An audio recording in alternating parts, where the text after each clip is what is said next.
2026년 2월 12일 정부의 부동산 대책 관련 양도세 중과유예 종료와 토지거래 허가구역 내 실거주 전입 의무 유예. 시청자 여러분 안녕하세요. 오늘은 2026년 2월 12일 발표된 정부의 부동산 대책 중에서도 시장이 가장 민감하게 반응하는 두 축을 잡아보겠습니다. 첫째, 다주택자 양도세 중과 유예 종료인데요. 이번엔 기준이 양도일이 아니라 계약일 기준으로 바뀌면서 4개월에서 6개월 내 잔금 및 등기유예가 핵심으로 들어왔습니다.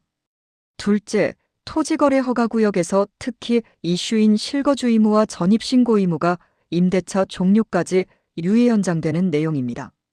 오늘은 실무에서 언제 계약하고 언제 잔금 치르고 등기를 언제 넘기면 세금이 달라지는지를 아주 구체적으로 정리해 보겠습니다.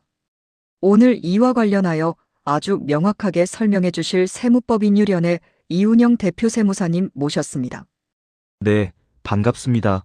오늘 정부의 부동산 대책 관련 인터뷰의 주요 내용은 날짜와 요건이 전부입니다. 달력에 표시하면서 들으시면 좋습니다. 1. 이번 대책 핵심 요약 양도자 요건 2가지와 매수자 요건 2가지에 대하여 살펴봅니다. 세무사님, 이번 대책을 한 줄로 요약하면요. 크게 2+2입니다. 매도자인 다주택자는 양도세 중과 유예 종료가 다가오니 계약일 기준으로 바꾸고 잔금 플러스 등기를 4개월 또는 6개월 내로 인정해주는 보완책이고, 매수자 입장은 특히 토지거래 허가구역에서 원래 허가 후 4개월 내 실거주 입주가 원칙인데 임대차가 남아있으면 현실적으로 입주가 불가하니 임대차 종료일까지 실거주 전입을 유예 연장해주는 장치가 보완되어 주택거래가 가능하도록 이를 열어두었다는 것입니다. 그러니까 다주택자가 팔 수 있게 해주고 무주택자가 살 수 있게 유예를 붙였다, 이렇게 이해하면 되겠네요. 네, 맞습니다. 다주택자 양도세 중과가 왜 민감한가에 대하여 알아봅니다. 다주택자 양도세 중과가 왜 세금 폭탄으로 불리나요? 네, 핵심은 2가지입니다. 장기 보유 특별 공제 적용이 제한 또는 배제되고 기본 세율의 20% 또는 30%가 가산돼서 세금이 확 뛰어요. 실제로 계산해보면 양도세 중과 적용 및 장특 공제 미적용에 따라 거의 2배 이상 차이 나는 경우가 많습니다. 양도세 중과는 보통 3단계로 봅니다. 양도하는 주택이 조정 대상 지역인지, 본인이 2주택 이상 또는 3주택 이상인지, 다만법에서 열거한 중과 배제주택에 해당하는지. 이게 실무 체크리스트예요. 여기까진 기존에도 많이들 아시는데 이번 대책의 핵심은 양도세 중과 적용의 기준일이 바뀐 것이죠? 네, 그렇습니다. 다음 챕터가 오늘의 핵심입니다. 2026년 5월 9일 전에 계약하면 끝? 아닙니다. 잔금과 등기 완료가 관건 등에 대하여 살펴봅니다. 이번 대책에서 가장 중요한 변화, 양도일 기준이 아니라 계약일 기준으로 바꿨다는 부분. 이 부분에 대하여 쉽게 이해할 수 있도록 설명 부탁드립니다. 네. 원래는 단순하게 유예 종료 전까지 잔금 치르고 양도 완료가 핵심이었는데 이번 보완책은 이렇게 정리됩니다. 2026년 5월 9일까지 매매 계약 체결을 하면 그 계약일로부터 기존 강남 서초 송파용사는 4개월 내, 그 외 신규로 재조정된 조정 대상 지역은 6개월 내에 잔금 지급과 소유권 이전 등기까지 마치면 그때까지는 양도세 중과를 적용하지 않겠다는 구조예요. 여기서 시청자들이 제일 많이 실수하는 포인트가 계약만 해놓고 잔금 미루는 것이죠. 네, 맞습니다. 오늘 영상에서 꼭 강조해야 할 말이 있어요. 계약은 시작일이고 잔금 플러스 등기가 완주 조건입니다. 4개월 또는 6개월 안에 둘 다 못 끝내면 원칙으로 돌아갈 위험이 커집니다. 그러면 4개월 또는 6개월은 정확히 언제부터 카운트하나요? 정부의 대책 문맥상 본계약일로부터입니다. 그러니 계약서에 찍힌 날짜가 기준이 되도록 계약서 작성 날인 특약, 증빙을 깔끔히 하셔야 하고요. 그럼 잔금만 치르고 등기는 나중에 넘기면요? 자료에서 분명히 잔금 및 소유권 이전 등기라고 했습니다. 즉, 등기까지 포함해서 4개월 또는 6개월 안에 정리해야 유예로 인정받는 구조로 이해하는 게 안전합니다. 시장에서는 계약만 걸어두고 시간을 끌기가 나올 수 있잖아요. 그래서 정부는 실거래를 확정시키는 장치로 잔금 플러스 등기를 함께 묶어둔 거로 보입니다. 3. 토지거래 허가구역 실거주 전입신고 의무가 왜 같이 나오나에 대하여 알아봅니다. 이제 두 번째 축.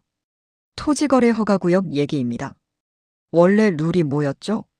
원칙은 간단합니다. 토지거래 허가구역 내 주택을 취득하면 허가일로부터 4개월 내 입주, 즉 실거주 의무가 있죠.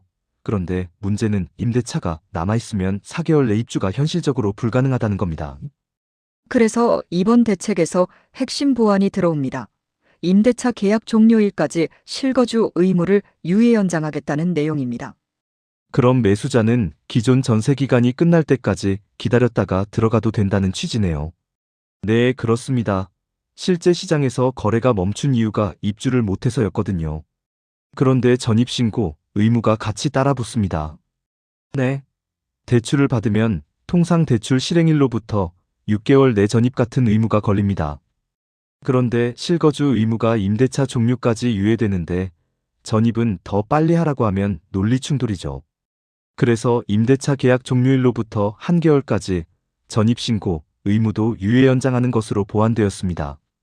4. 이 실거주 전입유예는 누구에게나 적용? 아닙니다. 조건이 있음에 주의를 요합니다. 여기서 큰 함정이 있어요.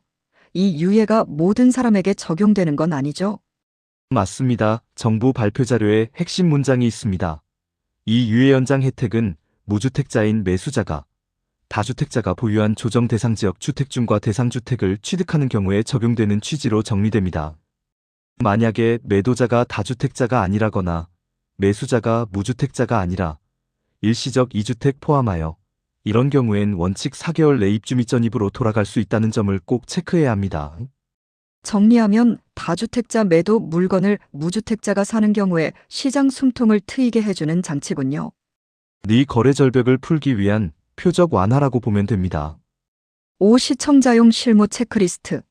세무사님, 시청자님을 위하여 이제 실무 체크리스트로 마무리해보죠. 시청자분은 메모하시면 좋을 듯합니다. 내가 파는 집이 조정 대상 지역인가? 나는 몇 주택자인가? 세대 기준 포함 계약일이 2026년 5월 9일 이전인가? 계약일로부터 4개월 6개월 내에 잔금, 지급 및 소유권 이전 등기 가능한가? 거래 지역이 토지거래 허가구역인가? 매수자가 무주택자인가?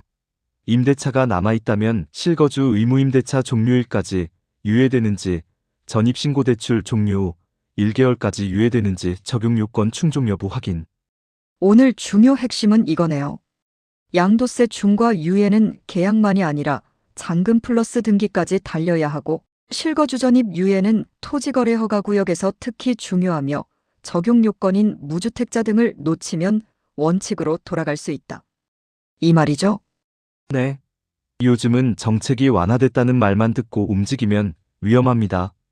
날짜, 지역, 매수자 요건 등을 동시에 체크하셔야 안전합니다. 시청자 여러분 끝까지 시청해 주셔서 감사합니다.